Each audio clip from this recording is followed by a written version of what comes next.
IPAs. Oh, look at us. There we go. A bunch of weird. Cheers. Cheers. Cheers. I'm Mike Tobin. I'm Matt Conrad. And who do we have with us today? I am Cody Lightning. Danse, everyone. Dante. So, Cody, I grabbed this beer, man, because I watched your movie, Cody, Hey Viktor, and it's called Alternate Reality. Right? You kind of played an alternate version of yourself with this movie, so I thought it'd be an appropriate one to pick. Cool. I grabbed a dirty, filthy pig because that's who I am. Oh, right on. Where's that from? Parallel. Yeah. Brewing company, Vancouver, BC. Oh, cool. Good. And what do you got, Matt? I got Breton Brewings. I got their Angus IPA. So they're Black Angus. So yeah. Cape Breton Brew. Nice. Oh yeah. Pretty solid. Drinking out of my Stein. Gotta get going, right?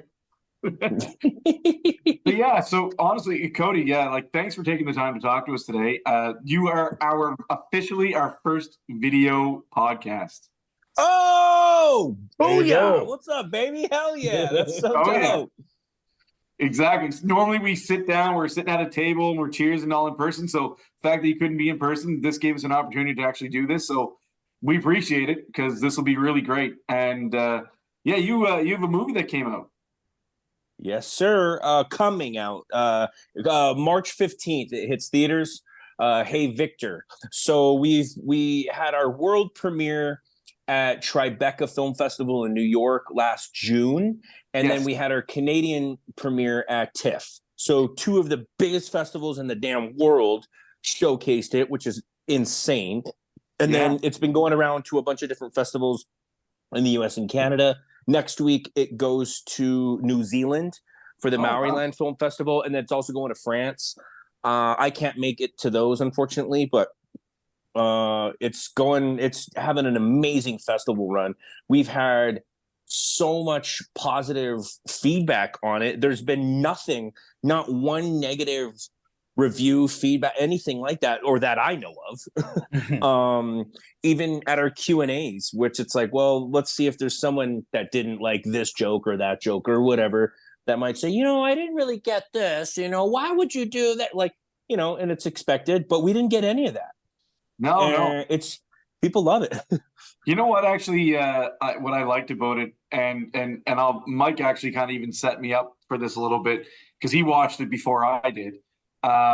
Is sometimes Canadian humor can be a little on the more politer side, I guess. And you went right for it. Like this was as raunchy or as hard in the paint as you can sometimes go without going too crazy kind of thing. It was a right? very unafraid movie. Yeah, 100%. Yeah. Unafraid humor, which we both appreciate. Yeah, well, and so people ask what were some inspirations, all that stuff. I'm a big fan of the Trailer Park Boys and FUBAR, TV shows like The Office and Parks and Rec. So that style, that really gritty style of shooting. We had two cameras going at all times, so we were able to capture really the shakiness and the zooming in on certain things like that. And I grew up watching or listening to the Jerky Boys. I don't know how big that was up here in Canada. Oh yeah. The Jerky Boys, a prank call. So my brother and I, before caller IDs were around, we would go through the yellow pages and prank call and, make stupid voices. And that's, we grew up, we were dorky, troublemaker kids. And so that's where a lot of our humor comes from, especially. How do you grow up? No, I was going to say, how do you grow up calling people, prank calling when people might recognize your voice from, when you were acting as a child. They might be like, hey, I think Viktor just prank called me. Well, it wouldn't be like, put on a Punjabi accent, like, hello, can I talk to you for 2 minutes about something like that, or along the lines of like, hey there, Flapjack, what you say to with your delivery boy there? He dropped off the pizza pie, 2 hours late. We don't know. We would joke around with silly voices constantly. So I would never use hi, my name is Viktor from Smoke Signals, and I'm wondering if you have a minute to talk about toilet seats. So I got to go back and watch Smoke Signals, man. I haven't got a chance yet. I want to. I don't know if I've seen it or not. Because it came out at a time where I probably did see it. I might not have remembered it, but Yeah, probably. big movie. And we made Hey Viktor so that you technically don't even have to watch Smoke Signals to understand the references. Right. But one cool thing is that Smoke Signals was an independently made film. Mhm. It premiered at Sundance Film Festival. It won Sundance that year, and it got distribution, and it was in theaters. That's the first time, I believe, unless I'm wrong in that, but I believe that's the first time that has ever happened to an Indigenous project. Indigenous director. Because everything, all Indigenous actors. Yeah, I read about it. It's pretty cool. Everything that came out was like Dances with Wolves and all these other projects, Leathers and Feathers period pieces that were by these big motion picture production companies, that weren't indigenously run, so to say. And then our project, we made it independently. We got distribution, and now we're in theaters. So it's like a cool part of history repeating itself in a freaking awesome ass way, man. Right. And it talks to today's audience too. I loved your character was really honest in it, man. I hope people watch this. I just loved how unapologetically raw he was and how terrible he was. At the same time, you liked him. There was something really endearing about him. You were rooting for him, even though he was a complete loser. But it was awesome. Did you get a lot of that from yourself? Because I mean, you wrote this, directed that. Did you just take yourself and kind of twist it? Yeah. So it is a fictionalized version of not just myself, but the other cast members as well. There's some truth to it though, like any character in any movie. And how I look at like acting, it's like how can I incorporate who I am personally into a character? And when the character is me, bing. So I'm not that rank of an alcoholic and psychopath. You had an intervention. Should we be drinking? Oh my God, yeah, it's the intervention, But yeah, so I wore a lot of hats on this film, but it was the reason we had it that way is for the context of the film, because in the film it's written, directed, starred, edited, Cody. So we just thought it'd be funny for me to actually have that for the actual film. The directing part of it is I am the director of this film, but it is a team effort. I had my first assistant director, Carly McTavish, and I had my executive producer, Samuel Miller, right there with me at all times. When I was working in scene with the other actors, as long as we had a good flow, it's like, okay, let's move on unless there was a technical issue, which you guys are watching. Then we can do it again. And we went back and forth. There was some times where they were like, oh, that was perfect. And I was like, nope, didn't like it. It's like, really? Why? Because this and this. Let's try it again. So we were able to work as a team in that way. Nice. We shot the whole thing in 21 days. Wow. So we were going through 10, sometimes 15 pages per day. So we had to really keep things moving. Especially on an independent film, with budgeting and location, it's like, we need to get this now or we're not getting it. And there's things that, like our bloopers and stuff like that. That's going to be wild as well. There's the original, it was 4.5 hours, the first version that I saw. And I was like, I don't want to cut any of it. And they were like, okay, how are we going to sell this? So here's my question is, in the movie, you had next to impossible time getting the original cast members to come back on. How easy was it to gather them all up for this time for your for the actual project? Oh, it wasn't hard at all. They loved it. The idea of it. They were like, really? Holy crap, that's crazy. I'm in. That's a great idea, right? How couldn't you get on board? Yeah, like Adam Beach, I've been connected to all the rest of the cast members since I was a kid. Periods of time where we're not talking and stuff like that, not for anything bad, just we're living lives and having our careers and stuff like that, but on good terms with everyone. And when we had the idea, they were like, okay, now my crew was like, now we got to get the actors. And I was like, let me make phone calls. Hey, Adam, you down? Oh, hell yeah, bro. Sweet. Go. Adam's in. Hey, Gary, how you doing, man? Like, yep, I love it. Send it to me. Sweet. Gary's on board. Hey, Irene, would you like to do it? Oh my God. Irene's in. They're like, holy, within like 1 hour, I had everyone. It's like, yeah, we got it. Let's go. I think my favorite scene was actually this, and I don't want to tell anybody the joke because it's. I think it's the time that it's the scene that made me laugh the hardest was your scene with Adam, who wasn't really Adam. The way you delivered that line when you look back caught me off guard, and I actually laughed like by myself, legitimately, like pretty hard.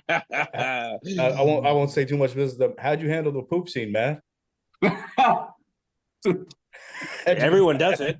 Everyone does it. That's the only scene I was like, holy Jesus. That was heavily influenced by Two Girls, One Cup. Oh my God. So just kidding. Just kidding. So there was a lot more. So like I said, the original version of this was 4.5 hours. We cut a lot. There's so much more of that type of stuff. There's a lot of things that didn't make it, things we really wanted, but we were like, how is the story? Where's the arcs? First, second, third act. How can we make this, sellable and package this to sell? I want it 4.5 hours, and my friends and family that's seen it at that length, they're like, it's 4 hours, 4.5 hours. But I wasn't bored at all. Like it was like I didn't want to be like, okay, when's it over? When I was watching this, man, I was like thinking in the back of my head, I mean, this could have been a serialized comedy. Like this could have been like an Office, like a 6-episode arc with seasons. Because at the end of it, you kind of want to know, you just fell in love with this guy. You want to know where he goes, right? So I don't know. I definitely felt like the cinematography of it too. It's like it was done so well. Like it looks so great. I mean, there were scenes where like, yeah, this is like, I know the look you were going for. But did you shot this in Edmonton? Is that right, or outside Edmonton? So we shot in Edmonton and surrounding areas, Enoch First Nations Reserve, Wetaskiwin, Sherwood Park, so around Edmonton. Yeah, You got that vibe, man. Because I mean, I've been there before. Very flat land and lots of plains and lots of background, but the colors and the lights, the sun going down at night, like it looked beautiful. Oh yeah, times, right?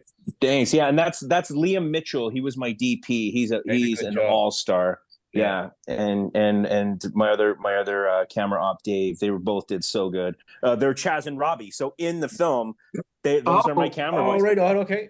Our crew in the film, within the film, that's my crew. Wow. Okay. So you really kind of used everything you possibly could. And that's one thing I made sure. Sorry, what's that?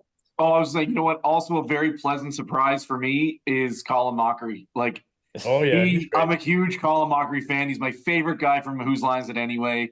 Like, what a great grab. He was so awesome, and so like when we're thinking about that character, it's like, we had a few in mind. There was one person who was very interested, bailed out though for some other reasons. And it was like, we were just going through this checklist of comedic actors, and it was like, what about Colin Mockery? And it's like, can we get him? It's like, can we even get him? So we found out his contact info, shot him an email, and within like instant, he's like, yeah, shoot, send it over. Sent it over, and within a day, he was like, I love this, sure. And it's like, whoa, amazing. Yeah. That's awesome. He seems like such a cool dude. Yeah, and then we the day that I was working with him, I show up to set and I was like, whoa, we had this huge 5th wheel brand new trailer, and I was like, all right, we got a new trailer, because we only had 2, one for cast and crew and wardrobe and costumes changing, and one for hair and makeup and stuff like that, and that's it. And I was like chilling in my truck most of the time on downtime, sipping a little whiskey and relaxing in my truck and like, hanging out. And we had this new big, huge 5th wheel. And I was like, all right, we got to step up. And I was like, when do we get the 5th wheel? And then my producer goes, oh, this is for Colin. It's like, this is what? And they're like, yeah, we got it for him. I was like, I don't even get that. I got my truck in the park. All I get. And this is Colin, how rad he is. He gets on set and he goes, this is my trailer? And I was like, yeah. And he goes, it's a little much, don't you think? And I was like, that's what I said. And he goes on, there's snacks, and he's got 2 bathrooms in there, and he's like, there's 2 shitters in here. And I'm like, I know. He's like, and he was like, okay. And he didn't even really hang out in there that much. He was hanging out with all of us in the cast and crew and hanging out. But that's awesome. we hooked him up. That's awesome. Honestly, I don't know if I could have kept a straight face at all when he like ripped into you at the end of that, like his final scene. I don't like him insulting you. I went back and watched it again just because I made me laugh. He came in with a new bit every single time, and that was a huge luxury and joy with this project. Is I made sure all actors knew that our script is just guideline. Let's play around with this. If there's things you want to add in, sweet. If there's shit that don't work, get it out of here. Who cares? I'm not, like I wrote it like this. We're making it like hell no. Maybe on something else, but not for something like this, especially with the mockumentary style. It needs to be real and natural. Yeah. So whatever naturally comes up, if something's not feeling natural, let's chuck it. Throw it in whatever you want. Your mother-in-law was awesome at the beginning, bro. That's actually my mom. That's actually your mom? Oh man, that's my. So she plays my mother-in-law, but that's actually my mom.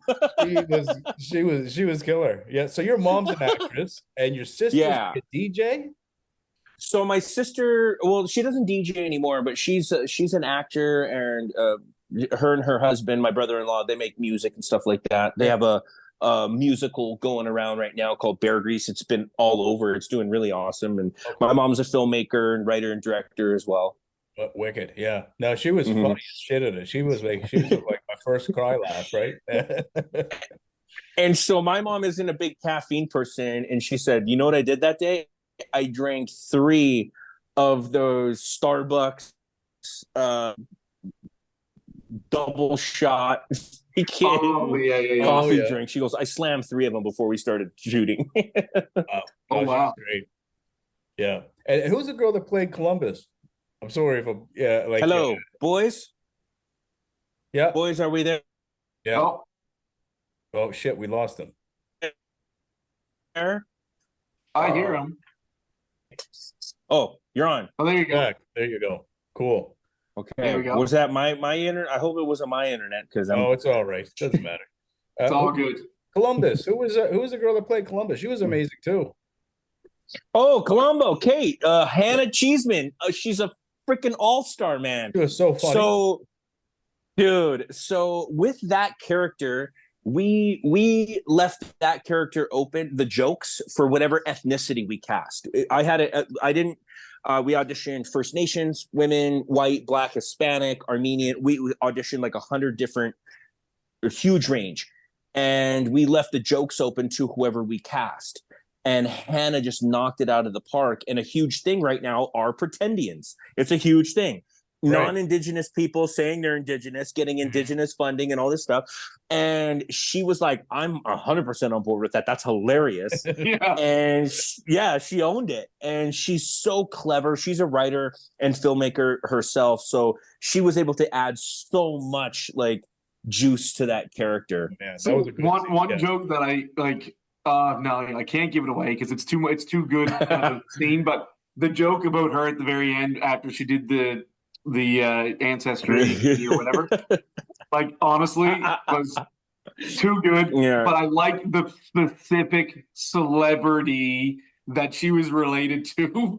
There's a lot of that. And so when we wrote this about 4.5 almost 5 years ago. So that was before a lot of these other cases or things started happening. And we did it as a joke, you know, and then it started happening more and more and more. And I was like, oh man, this is going to hit. Well, you know what I think was really kind of like beautiful about this whole thing is I'm a big fan of comedy, and I think comedy can bring us together as people. And what I liked about your film was it really encourages like everybody to laugh with each other. And I think that's what I like the most about it. Like our show is all about bringing people together, right? Sit down, have a drink. And your movie was very much about like, let's just all laugh. Yeah, there's definitely tragedies. There's some dark history out there, but we can all sit there and laugh about some of that stuff and kind of help us move forward, right? Yeah, 100%. And that's one thing, like even the different screenings we had, there was one we had that was like 11:30 a.m. on a Tuesday. And I was like, whoa, who that? What? And so that audience was a little bit different. But even there were older non-native people in that screening, so I was wondering how certain jokes were going to go over. There wasn't as much laughs as I would have liked, but there still was a lot of laughter. And no walkout. There was no walkouts. I think in all of our screenings, which has been over 15, 20 now, there's been maybe 3 walkouts.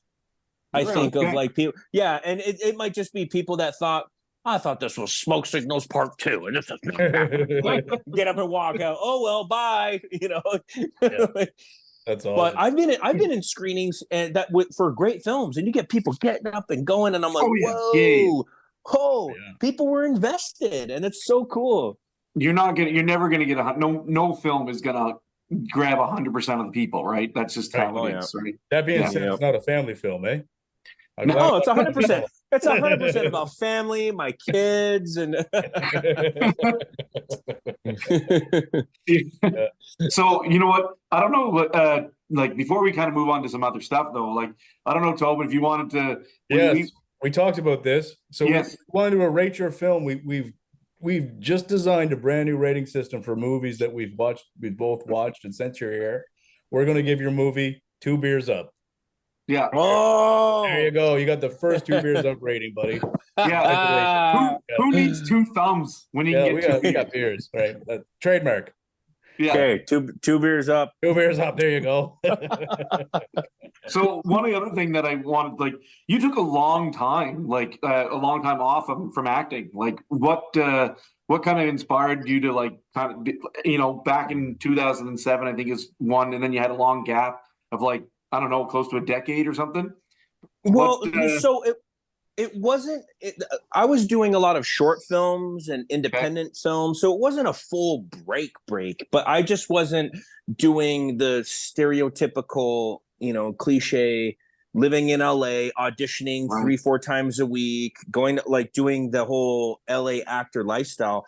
I checked out from that because that's what I didn't like about it, and so I moved from the age of 15. I moved to Boise, Idaho, and that's where I was living. And, I was just being a kid, being a teenager, snowboarding, backpacking, hanging with friends and doing that.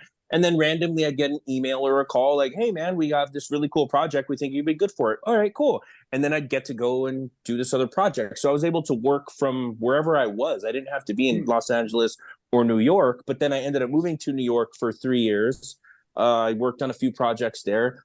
But my work was never like 3, 4, 5 projects a year. Like I wasn't busy with it. It was like one thing per year. I was helping friends. I was helping upcoming filmmakers to be a part of projects that were really like I can like have a heart in, Yeah. Not just getting hired for the job or it was more heartfelt. I did a film with Sterling Harjo called 4 Sheets to the Wind. That was amazing. Another project, Craters of the Moon. A few projects that were more heartfelt.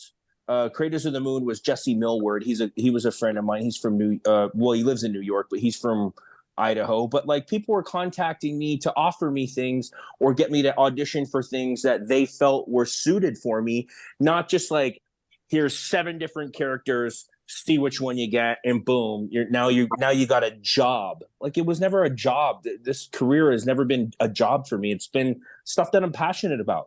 Right. Yeah. And so now, but the thing is I wasn't getting put out for comedic roles. I was playing, depressed teenager in a psych ward. I was, psycho husband trying to kill his wife, like, coming of age, shy, timid teenager who's becoming, an adult. Like it was never comedic. And all my friends that I know, they were like, Cody, you are constantly joking around. Why aren't you getting, and I'm like, I don't get put out for that. So I said, fuck it, I'll make my own. I saw Echo before I saw this, eh? So before I interviewed you, I already watched Echo because I'm a huge Marvel nerd. So I had seen the show. And like you were like a comedic light immediately in that show. Almost like a sigh of relief. I was like, oof, this guy's so chill and funny, right? But I felt like that show was cut short a little bit, right? Like I felt like, I felt like you must have had a bigger role in it because you had such a great episode with her when you were the ride along in the truck, and then you just kind of, it was kind of disappeared after that, right? I felt like there must have been a bigger show there that they kind of cut. Yeah. Shoot, with Echo, I'm not sure what I can talk about and not talk about. Fair enough. I have some stuff there that I can and can't talk about, but Sure. you are right. But with any project, there's things that don't make the cut that get taken out, and some things that stay. Yeah. There was some scenes that didn't make it in. I've been told though by a lot of people, they're like, "You were my favorite character, man. Like we loved it. Like when you're looking in the truck and your grandma's there, like I laughed my head off." And just same.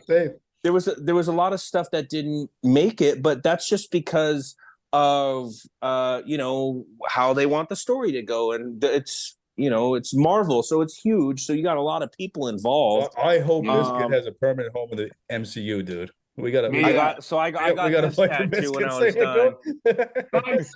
Nice. Yeah. Yeah, like it must be really exciting. I mean, I know everyone has different opinions on Marvel projects and stuff like that, but obviously you worked on one, so obviously you must enjoy that. Like, were you a comic book guy growing up? So I wasn't a comic book guy, so to say, but I was a big video game guy, like Marvel, Capcom, and stuff like that, and Street Fighter. So I was big in stand-up games, and then it was more like the N64 video game stuff. And then when more Marvel projects started getting made, I watched the Iron Mans and the Thors and the Avengers and stuff like that. But I wasn't. I'm not going to lie and say, "Oh yeah," I mean, bullshit. No, like I love the Marvel stuff and the comic book stuff, but I wasn't like religious to what's out now, and like I wasn't that invested. But once I got in the MCU, I was like, I got to start doing a little more homework and a little more research, so I'm not look like a schlub when people are asking me certain questions about stuff. I mean, and a lot of my friends are comic book dudes. They're all, when I told a few close friends, because I had a non-disclosure agreement, so I couldn't share stuff with people, but two of my trusted friends, I was like, I got a Marvel project. They're like, is it Echo? And I was like, maybe. And they're like, and I was like, how do you know? They're like, well, because they're like showing me up there, and they know all that stuff. They go to the chat rooms and everything. I was like, whoa. So I had to do my research for sure. But yeah, I hope Biscuits comes back. He's a crowd favorite. 100%. Yeah. The audience actually, Marvel's been doing a really great job at including Canadian actors. I was actually reading an article even just last week about, it was an article titled how Canadian actors are taking over Marvel. Well, there's me, Devery Jacobs, Tantu Cardinal, Chosky. No, Chosky is American, I believe. Graham Greene. I mean, now Ryan Reynolds is in there with Deadpool. For that Marvel. I thought you meant for Echo, but yeah, Brian Reynolds. Well, not even for Echo, but I mean like Marvel, like MCU kind of thing. Like, because you have like Miss Marvel, you have Brian Reynolds. Mantis was born in Quebec City. I don't remember her like all the real names and stuff like that, but Chang-Chi, he was in one of my favorite Canadian TV shows, Kim's Convenience. Oh yeah, right? Kim's Convenience. Yes, Timu. Yeah, or Simu Liu. Yeah, that's right. Yeah. So he was one of my favorites. I love that. I love Kim's Convenience. So it was Canadians are taking over Marvel, I guess. Well, look at all the Canadian comedians. You got, Jim Carrey, Mike Myers, and there's a lot of is Vince Vaughn Canadian? I don't know what the hell. I think he's American, but okay. But there's tons of Canadians. He's from Chicago or something? Yeah, I think he's from like Chicago or something. I think you're right. But there's so much Canadian talent. John Candy was Canadian, right? There's a lot of Canadians. There's the epic debate of which Ryan is best, and that's Ryan Reynolds and Ryan Gosling, and they're both right. Right? The Beebs. Yes, that's right. So yeah, it would be pretty cool to actually see at some point in time if Marvel can bring together a huge Canadian cast of these guys, kind of the guys and gals. Marvel- Who was it, Captain Marvel- Canuck? We got to get that guy. Captain Yeah, Captain Canuck. Canuck. Marvel Canada versus Marvel US. There you go. Yeah, if we do that, I don't know if we'll stand a chance. They have some, they have some pretty strong characters. I mean, There's a you good know, firepower down there.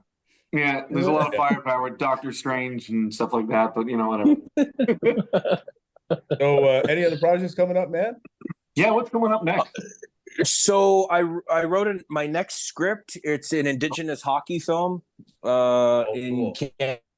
Canada's huge with hockey, especially in Alberta. And I've coached hockey for 6 years. I've played for about 10 years now since I've been back in Canada. But I grew up. I played hockey for a couple years when I was a little kid. But in Los Angeles, to play ice hockey, it's expensive. We couldn't do it. My mom was single. So we gave up ice hockey. We played baseball and football. And then when I came back to Canada, got back into hockey again. And I've coached, played, like I said, and just with the dysfunctional reserve humor that I talk about heavily and the coaching aspect in the play, I want to make a really gnarly, crazy for sure. Yeah. youth sure. hockey film. Yeah, that'd be great. Probably like ages 16, 17-year-olds. And so I submitted that script for funding a couple weeks ago. So fingers crossed that we get our funding for that. That would most likely shoot next winter. And then other than that, working on a short film with another friend this summer. Just, staying busy where I can and collaborating with people and trying to help friends get their projects up and going. That's beautiful. There's a few Indigenous NHLers that former or before that actually might you might be able to snag for a project for a hockey Indigenous film. That'd be great. There's a few that we have in mind. There's also my buddy Jordan Quarterpat, who played professionally, and then Harlan Kingfisher, who has the company Smudge the Blades. They're going to be with us, and then there's a few ex NHLers that. I can't spill any beans right now, but it's in the works. It is in the works. Awesome. Well, man, if you need a couple podcasters for some reason, just let us know. we could be commentators, right? Yeah, there you go. Put us on the sidelines. Yeah, we'll be in. It was so awesome to sit here and talk to you. We have to wrap things up. We're getting the 5-minute warning here on the thing. But honest to God, if you're ever in Halifax, let us know. Come down and have a beer with us in person. We will definitely do a round 2 with you, right? And yes. And everybody that's still listening to it at this point, please go see Hey Viktor. Amazing movie. It's funny. If you like good comedy, just having a laugh, you're going to love this movie. 2 beers up. Mm-hmm. 2 beers up. 2 beers up. Yeah. Right on. Matt and Mike, my boys. Thank you guys. Cheers again. One last cheers. Cheers. Cheers.